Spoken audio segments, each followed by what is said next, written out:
Добар ден, почитувани гледачи. Следува добриот доктор, јас сум Александар Динев. Ви благодарам што сте со нас. Денеска имаме тема од областа на гинекологијата и акушерството. Конкретно ќе говориме за породување со царски рез. Ќе ги офатиме сите аспекти, предностите, но и негативните страни од оваа хируршка интервенција. Мој гостин и соговорник во студиото е професор доктор Иво Ќаев, специјалист гинеколог акушер и субспецијалист перинатолог во Универзитетската клиника за гинекологија и акушерство Скопје. Професор Ќаев, добар ден, ви благодарам што прв пат сте дел од добриот доктор. Добар ден, благодарам на поканата. Денеска одбравме тема со многу дилеми. Предпоставувам дека тоа е и најчестото прашање кога ќе дојдат кај вас во ординација, породување со царски рез или природно. Периодов е доста актуелна тема, затоа што и во светски рамки, но и кај нас, значи во нашата држава е значително зголемена стапката на царски рез во однос на она што порано било прифатливо и она што сметаме дека е се уште прифатливо. И веројатно постојат некои табу теми околу тоа, но и модерната медицина и начинот на живење, барем во дел од западноевропските земји, но и во дел од нашите приватни болници дозволуваат барање, односно одобрување на царски рез по желба на пациентката. Дали е тоа во ред, не ќе подискутираме и понатаму во текот на самата емисија. Ќе ги офатиме сите аспекти. Али во секој случај во денешно време е најчестата хируршка интервенција во светски рамки, царскиот рез. Така. Што точно представува породување со царски рез, професоре? Породувањето со царски рез, значи просто народски кажано, значи вадење на стомакот преку абдоминалната празнина, значи извршување на оперативен тек со цел извадување на жив, здрав плод. Самата историја го спомнува, значи, нели, она врзување со царскиот рез со Јулије Цезар и со неговата мајка, значи сите тие се измислени работи, односно приказки. Самата историја околу и самиот царски рез започнува поактуелна веќе после Втората светска војна, односно кога веќе медицината овозможила доволно безбедни услови пред се анестезиолошки, но истовремено антисептички услови со цел правилно зараснување на раната кај самата мајка. А самиот плод било и од секогаш било едноставно да се извади самиот плод, но често пати мајките починувале. Не често пати, скоро секогаш починувале и затоа и не било пракса порано да се изведува како процедура. Така, рековте дека е најчеста хируршка интервенција која за жал или за среќа ќе продискутираме понатаму, многу често се применува и кај нас како и во светот. Имате ли некоја статистика еве конкретно? Значи статистиката, видете, значи самата светска здравствена организација уште пред 40 години има кажано дека нема потреба од царски рез повеќе од 10 до 15%.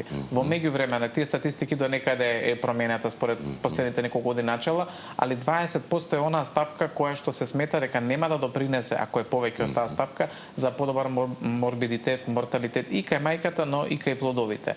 Кај нас, значи до пред 10 години стапката беше околу 30%, на нашата клиника веќе се движиме до стапка близко и до 50%. И сега знаете како има диспаритет во однос на земјите каде тоа се изведува и како се изведува, што е показател на здравствената култура, но и здравственото образование на самото население. Имено балтичките земји кои што ги рачунаме како можеби едни од најразвиените земји, Норвешка, Шведска, Финска, они успеваат таа стапка на царски рез да задржат помеѓу 15 и 20%, без при тоа да имаат лоши показатели во однос на неонатолошкото здравје, напротив, многу подобри од нашите, додека земјите како ние, Грција, Турција, Кипар, значи се веќе Бугарија, се некои земји каде што стапката стигнува до 60%. Исто така и дел од северноафриканските земји, пред се Египет, има стапка на царски рез од прилика 60%.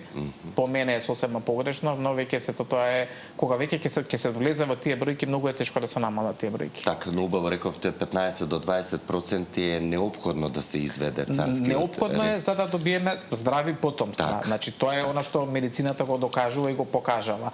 Се на тоа е веќе преференца на акушерот, преференца на пациентката и низа други фактори кои што не може да ги врземе во врска со самата медицина и со текот на самото породување. Кога царскиот рез е неопходен, односно кои медицински причини може да иницираат? Причините, значи причините може да бидат од страна на мајката, доколку знаеме дека мајката е со тешко некое заболување. Често се тоа некои хронични заболувања кои што го прават потешко самото завршување на бременоста во нормален термин и е потребно предтерминско породување, во текот на започнувањето на самото раѓање, причини од типот на подлого време застој на раѓањето, така наречено дистокично раѓање или многу крупен плод, предходни царски резови, постелката доколку е поставена пред самиот пред остиумот, значи на матката, на плацента превија, така наречена прскање или абрупција на постелката, сето тоа се итни акушерски ситуации кои што бараат раѓањето се заврши со царски рез.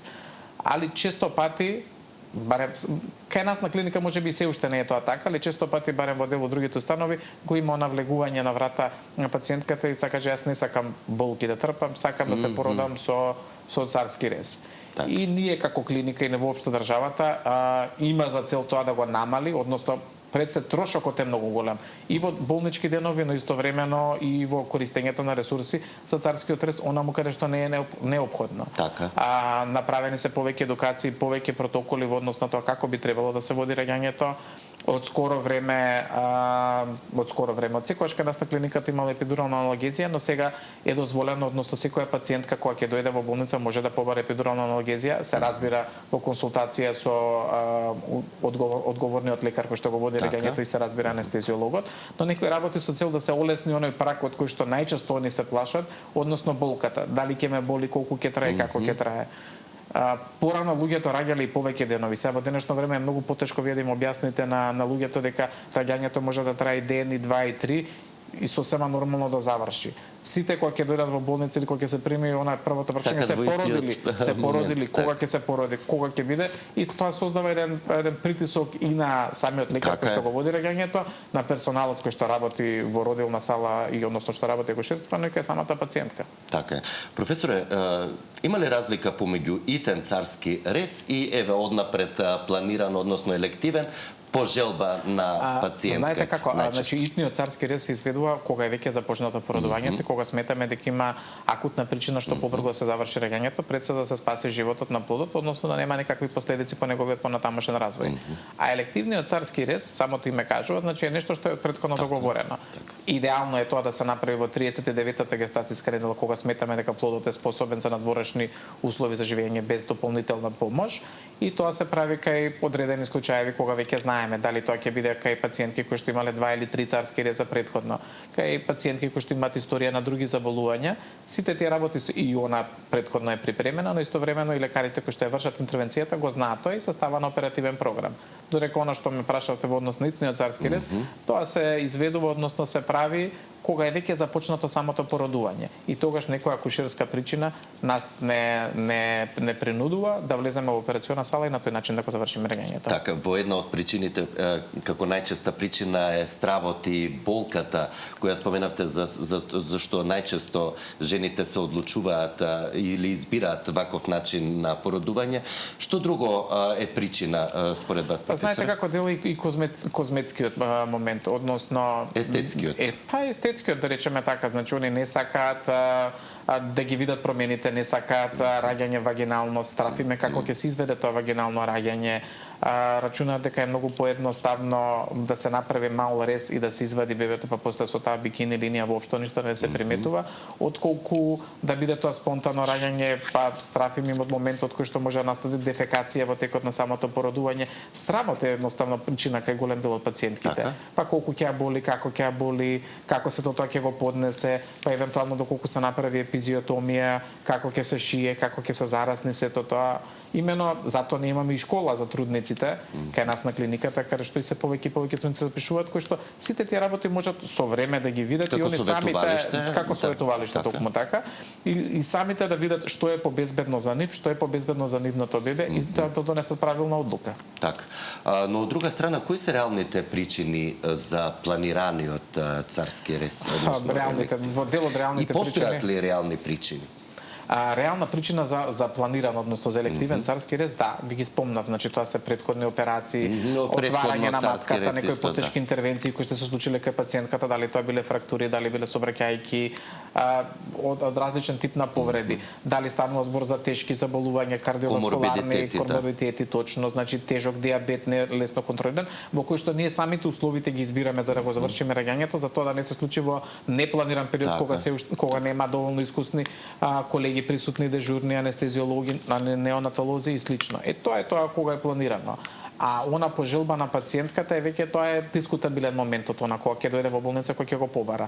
Кај нас, да кажеме јавно, значи кај нас на клиника тоа се уште не е дозволено.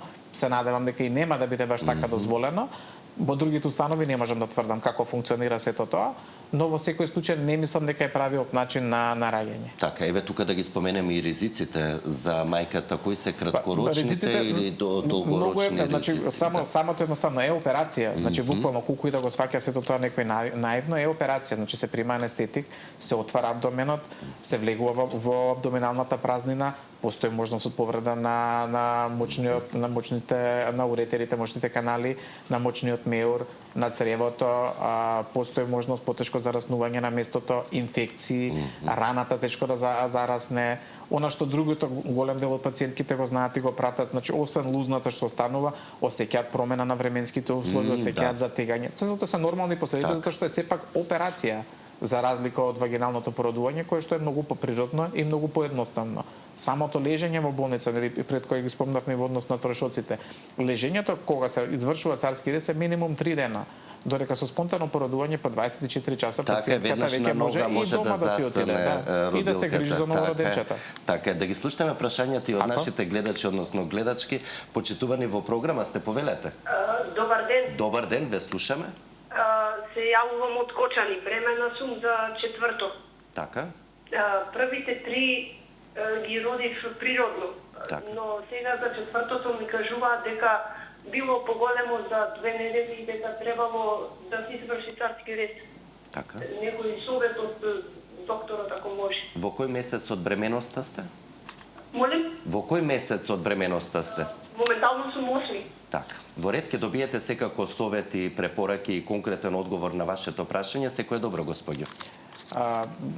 Ве слушнав, значи во што кажавте 3 дечиња сте родиле веќе спонтано, не гледам причина да не можете и 4-тото да го родите спонтано. Се повторно значи зависи од големината на плодовите кои што претходно биле, доколку биле во нормални вредности, доколку навистина ова одскокнува, да речеме така наречената макросомија кај фетусот, значи кај бебенцето ја сметаме за вредности над 4,5 килограми, али во секој случај ќе треба сигурно зависи каде ќе се породувате, а соодветен акушер или лекар што вие води бременоста сето тоа убаво да го процени и ќе ви каже, али лично вака слушајќи го самиот муабет не би ви сугерирал да завршите со царски рез, освен ако навистина нема некоја друга витална индикација за сето тоа така да се заврши. И без разлика што плодот е напред. Не, 2 недели значи не менува во однос на големината, посебно што 3 дечиња сте родиле спонтано, многу поедноставно ќе ви биде и сега раѓањето спонтано отколку да се подврнете на царски рез. Така. Доколку имаме и следен гледач, почитувани во програма, сте повелете. Здраво.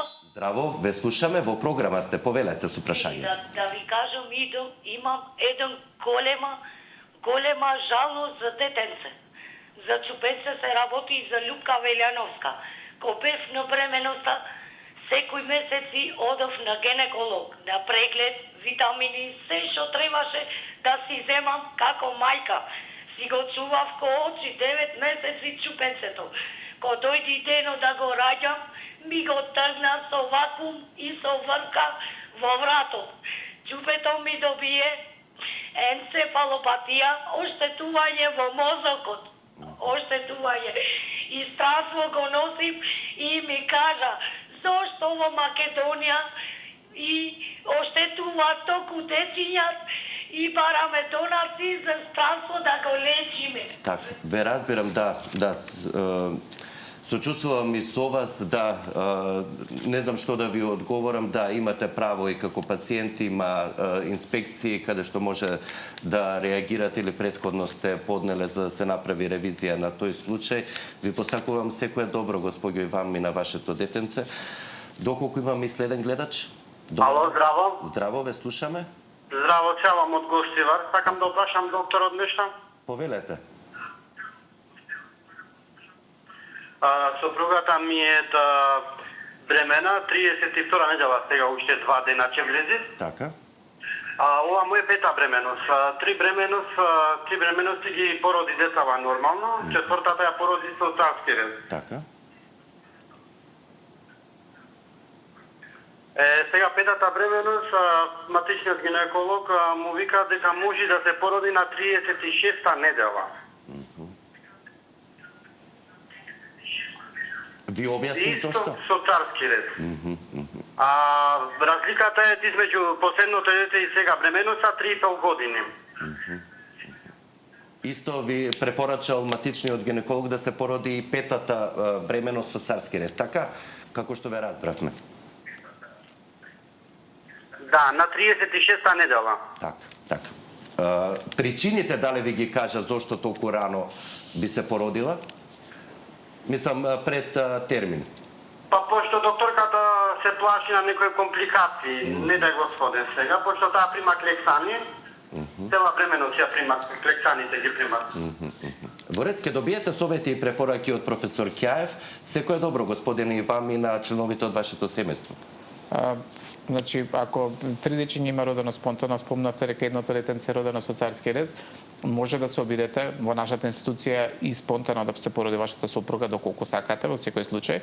За таа цел ќе треба да додете на контрола, да се види вагиналниот наод, да се види кондицијата на плодот и треба да имате некој објаснување, барем сега не ми објаснивте мене зошто во 36-та недела би се завршила бременоста. Треба да има навистина акутна индикација за тоа да се заврши, затоа што доколку се заврши во 36-та недела, вие ќе имате предтерминско породување. Предтерминското породување повторно би требало да се изврши во некој терцијарни здравствени установи. Не верувам дека во Гостивар истото може да го направите. Повторно ќе треба во Скопје или на некое друго место. Па генерално Скопје тоа или во специјалната болница Чаир или на клиниката за гинекологија и акушерство. Да. Али во 36-та недела елективно да се прими пациентка и да се оперира, не. Ве слушнав дека прима вашата сопруга клексани, треба да се види причината зашто прима клексани, али повторно тие не се причина за порано завршување на бременоста. Со царски рез. Ќе се надоврзам само и за претходната нема пациентка. проблем, да. Жал ми е значи за компликацијата која што се случила кај нејзе, но морам да кажам дека и тоа е составен дел од работата која што ја работиме. Во кај нас дури многу помалку се користат вагиналните акушерски операции, кои што спомна пациентката дека дел од породувањето е завршено со вакуум. Дали е само вакуумот? Вакуумот е многу ретко самата причина за сето тоа. Може подолго трајно страдањето кај самиот фетус, може и пред самото породување, значи замотувањето на папчаникот да биде причина за перипартална асфиксија, па последователно последиците да ги има тоа. Сакам да кажам дека не секогаш е и самото породување, моментот на вакуумот причина за тој тип на породување. Едниот од причините зошто имаме зголемен број на царски резови е кој што голем дел од луѓето, па и колегите, се плашат. И разбирливо зошто се плашат, бидејќи се соочуваат со големи проблеми од типот на судско-законски. Најголем дел од судските процеси во државата што се поврзани со лекари се поврзани со гинеколози. Да. Колку сето тоа треба така да биде и колку... Знаете, ние сме првите на удар. Се е супер кога детето и мајката се супер и сите се среќни. Живородено, здраво, право. Никој од нас не сака да има лош исход, посебно не кај фетусот, па не кај мајката. Али во моментот кога се прават такви одлуки, значи тоа се итни одлуки кои што се во минути. Навистина потребно, значи не повеќе од 10 минути да се постапи по однос на индикацијата и да се извади плодот и да се надеваме дека тогаш нема да има последици по однос на медицината секогаш за жал се случуваат, не оправдувам, ниту па би сакал, ниту па на луѓето им го сакувам тоа, али е составен дел од тоа што ние го работиме. И затоа и многу луѓе и го избегнуваат овој начин на работење, односно се подвргнуваат на царски резови. Така. Докторе, професоре, да слушнеме уште неколку гледачи и ќе продолжиме понатаму другите аспекти околу царскиот рез. Почитувани во програма сте, повелете.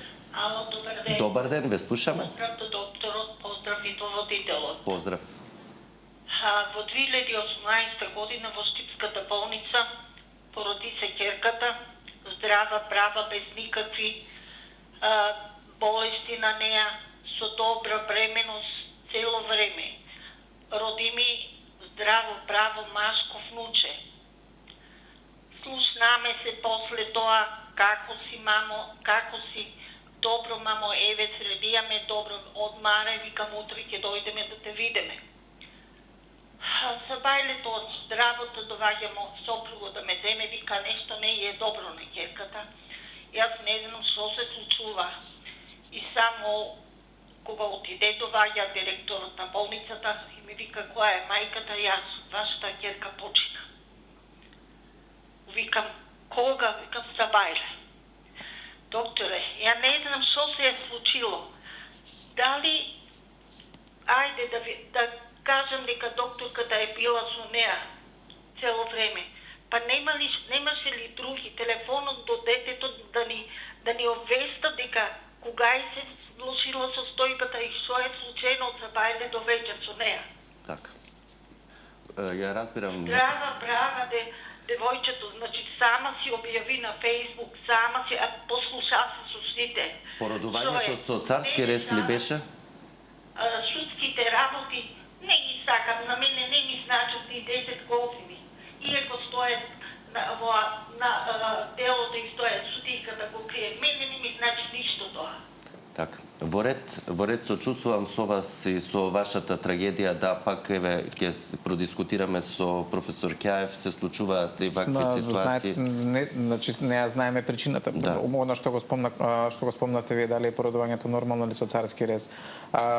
Веројатноста, значи едноставно туку така да почине, веројатно имало нешто друго.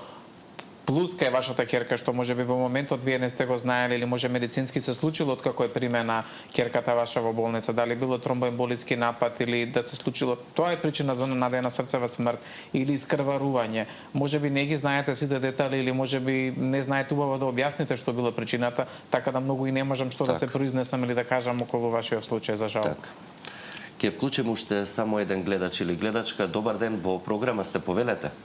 Добар ден. Добар ден, ве слушаме. Поздрав до докторот и до водителот. Поздрав. Сакам само едно прашање да го прашам докторот за една дијагноза да ми каже, да ми објасни малку поопштено. Што значи тоа вагинизам?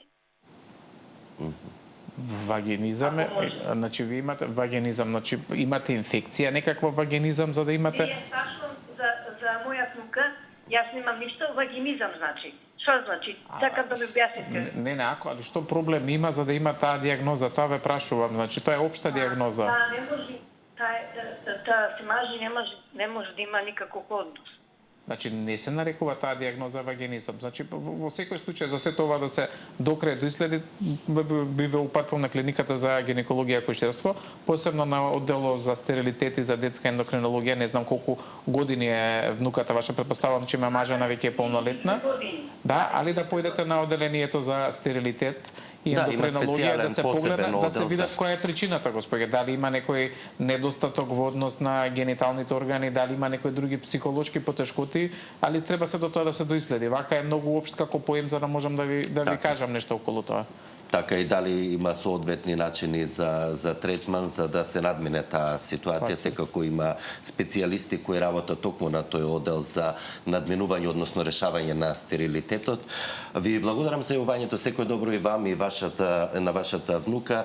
Професоре, стигнавме до ризиците за новороденчињата кога говориме за царски рез. Значи она што сите нели онако забораваме моментот лагодноста на мајката или лагодноста на завршувањето на царскиот рез, но истовремено има и ризици по фетусот. Како што има и за, како што рековме, и за вагиналното породување, има и за абдоминалното, односно со царскиот рез.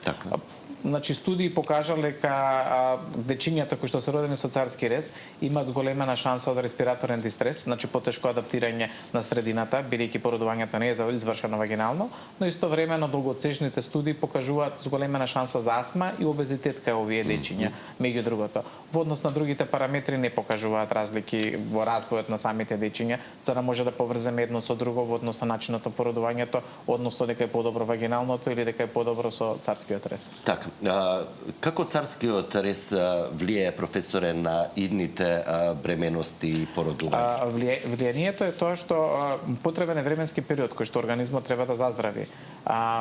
Ние акушерите рачунаме, односно сметаме дека нормалниот период помеѓу две бременности не треба да биде помалку од 18 месеци. и впрочем тоа го покажуваме кај сите пациентки, бидејќи тоа е минимум од временски период кога треба телото на мајката да закрепне, односно да дојде во некоја благосостојба која што била пред самата бременост, да се посвети на своето детенце, па после тоа да планира наредна бременост. И проблемот е, значи, со царскиот рез, доколку е близок временскиот интервал помеѓу двата царски реза, по автоматизам тогаш би требало повторно да се оди на повторен царски рез. Доколку има малце поголемо растојание помеѓу двата царски реза, постои можноста за евентуално обид доколку пациентката сака и доколку смета дека е подобро за неја, со вагинално породување после царски рез, но во секој случај потешко е и поголемо растојание треба помеѓу двете бременности кога станува збор за царски рез, отколку кај спонтано вагинално породување. И како медицински тим одлучувате кога царскиот рез е оправдан? Оправданоста. Знаете како, ние сме индивидуално работиме, значи на дежурство работиме, друго е во работно време.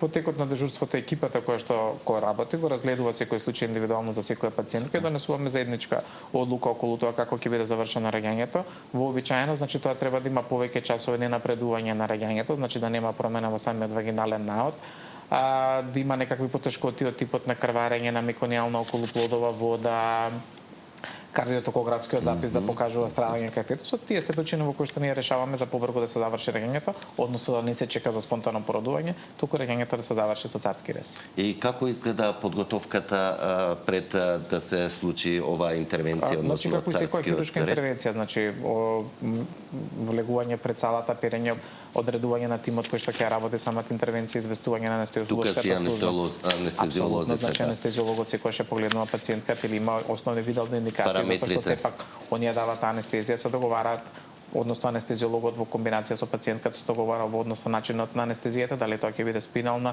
или општа ендотрахеална. Најголем дел 99% се веќе спинални аналгезии, во кои што мајката е свесна и може да го слушне бебето и да го задржи бебето во рацете веднаш штом ќе се породи, бидејќи значаен тој момент како и за вагиналното, така и за царскиот рез, контактот на мајка со детето. Значи тоа е основниот контакт кој што треба да го направи што е можно побрзо, па истовремено и да се даде да се подои детето.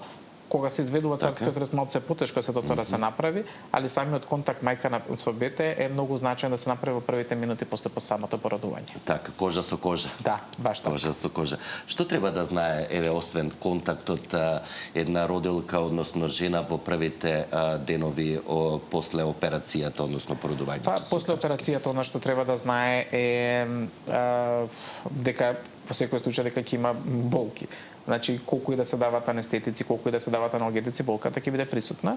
Постепено организмот и телото ќе се врати во нормала. За среќа во првите 72 часа она е во болничка установа сместена за сите ризици од евентуално крварење, од евентуално повреди, но истовремено да има помош околу новороденчето. Значи, некој да го причува, некој да го облече, додека она првично не влезе во некој нормален ритам, за да може најнормално да функционира. Вадењето на катетерот, информации околу лабораториските параметри, потребата од продолжување на аналгетик, евентуално антикоагулантна терапија, во зависност од самата интервенција, во зависност од тоа што смета лекарот што изведува интервенцијата, што би требало да прима пациентката. Го споменавте и доењето дека невозможно е во првите моменти. Невозможно е затоа што самата операциона сала, температурата е прва разлика помеѓу она што е потребно да биде за новороденчето и она што треба во родилиште. Нормално температурата треба да биде 25 степени.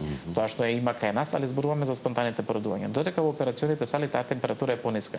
Така да ризикот од хипотермија е значително поголем доколку бебето се остави со мајката, посебно кога е веќе отворен абдомен и кога има голем број на персонал. Не го советуваме тоа, но веднаш после тоа, кога пациентката ќе се заврши самата интервенција и кога веќе ќе биде сместена на одделение, се советува носење на бебето и прообид за првиот подој. Се разбира во присуство на тренирана сестра која што ќе знае точно да ја објасни на мајката како се прави сето тоа. Да.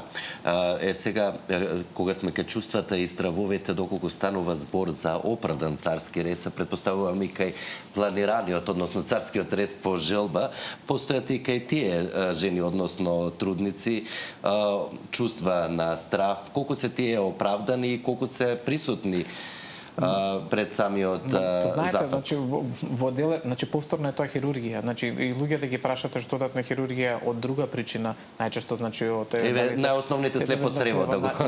Стравот е нормален дел. Значи затоа имаме и психолог кај нас на клиниката, имаме и персонал кој што учат да работи, односно да комуницира со пациентките за да добијат најдобрата можна информација, кои што ризиците, како да го надминат стравот, евентуално доколку има потреба на алгезија пред самото породување да се даде.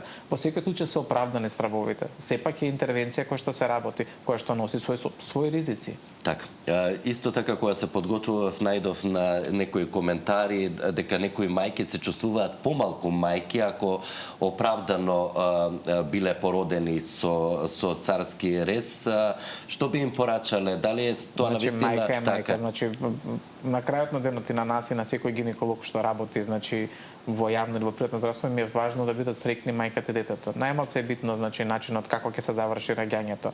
Да бидат среќни и мајката и детето и да си дојдат дома. Во секој случај да се запазат сите нормативи, односно како би требало да изгледа самото породување, но тоа за тоа и ние работиме, затоа и доаѓаме на работа. Значи не е идејата не да имаме среќна мајка, а да имаме не дај Боже лош плод и обратно. Значи идејата е да се отидат среќни и насмејани. Така, пак ќе се вратиме околу статистиката, да, ние сме далеко од тој европски просек, да се уште треба да работиме на намалување. Како според вас и според вашето лично искуство и практично кое го работите на ГАК да се намали бројот на породување со царски рез? Значи и со сегашната ни со претходната управа на клиниката имаше бројни обиди, па имаше и едукации соодветни, значи има класификациони системи кои што во светски рамки, во европски рамки се предложени и прифатени од Светската здравствена организација, Робсоновата класификација е еден од нив, односно да се направи правилен алгоритам кога пациентката навистина треба да влезе во сала, а кога може да се почека. Ние редовно имаме различни обуки и обид за имплементација на сите овие работи. За жал до сега не се уште доволно успешно, чим ни расте стапката на царски рез. Се надевам дека понатаму и во слух со управата и со другите колеги како работиме, ќе успееме да дојдеме до едно ниво да не расте вредноста, да дојдеме до можеби некоја вредност која што ќе биде ова или пониска од таа вредност, затоа што се поинаку би се изгубило моментот на вагинално на нормално породување. Нешто што било актуелно до пред 50-60 години без никаков проблем. Знаете како, нема причина таков да биде растот на царските резови визави тоа што било пред 20 или пред 30 години. Да сме спасиле детски живот или мајчини животи, тогаш не би го дискутирале се во ова, но ние ништо немаме променета во однос на таа стапка од над 20%. Професоре, на самиот крај, што би им препорачале на идните мајки кои се двоумат како да бидат породени? Во најмала рака да дојдат на консултација на клиниката кај нас, значи во психолошкото советувалиште што го имаме, но и школата за бремени мајки, да видат самите, да ги видат условите, да поразговараат со персоналот кој што работи, зборуваме значи за повторно нашата клиника, и самите они да видат предноста на едното во однос на другото раѓање, а повторно на крај конечната одлука зависи од нив. Так, знаете како велам јас, кај да одат, при не дај Боже пак завршуваат на ГАК. Во некои случаи навистина е тоа така, бидејќи единствената терцијерна установа. Работиме со навистина и со потешка патологија, но во секој случај работиме со секаков тип на трудници и добре дојдени се кои да сакаат да се пораѓаат кај нас на клиниката. Ви благодарам професоре Кјаев за гостувањето, за искуството и советите кои ги споделивте со нашите гледачи на ова доста актуелна тема и со задоволство ве очекувам да бидете повторно дел од Добриот доктор. Благодарам на поканата и во друга прилика секако. Почитувани, вам ви благодарам за вниманието со кое не следевте, ве поканувам да бидете повторно со нас и утре. Во меѓувреме останете со програмата на Сител. Имајте убав ден и грижете се за вашето здравје. Пријатно!